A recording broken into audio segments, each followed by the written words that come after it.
Welcome to PS green world 505। তো আজকে আমরা আলোচনা করব কমলা গাছের ফল ঝরার কিছু বিশেষ নিয়ে। কমলা গাছের ফল ঝরা এবং পাতা এবং ফুল ঝরে পড়া একটি গুরুত্বপূর্ণ সমস্যা। তো যেমনটা দেখতে পাচ্ছ এখানে কিন্তু কমলা কিন্তু ঝরে পড়েছে। কমলা লেবু এভাবে ঝরে পড়ার জন্য আপনারা এখানে কি ব্যবহার করবেন?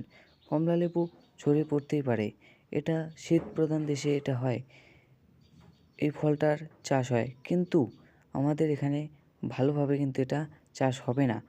তো এই ঝরে পড়া আটকানোর জন্য আপনারা কি ব্যবহার করবেন? তো দেখতে পারবে এখানে কিন্তু আমাদের গাছে কিন্তু ফলগুলো হয়ে গেছে।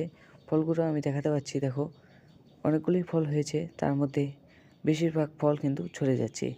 এই ঝরে পড়া আটকানোর জন্য আপনারা ব্যবহার করবেন সাফ ফাঙ্গিসাইড। এটি স্প্রের মাধ্যমে আপনারা ব্যবহার করবেন।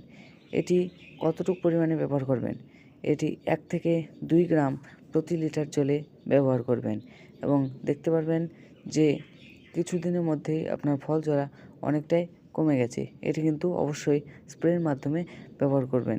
এরকম যে ফলগুলো ঝরে পড়ছে, এই ফলগুলো ঝরে পড়া কিন্তু বন্ধ হয়ে যাবে, যার ফলে আপনারা কিন্তু সুনিশ্চিত ফল এই গাছ থেকে পাবেন।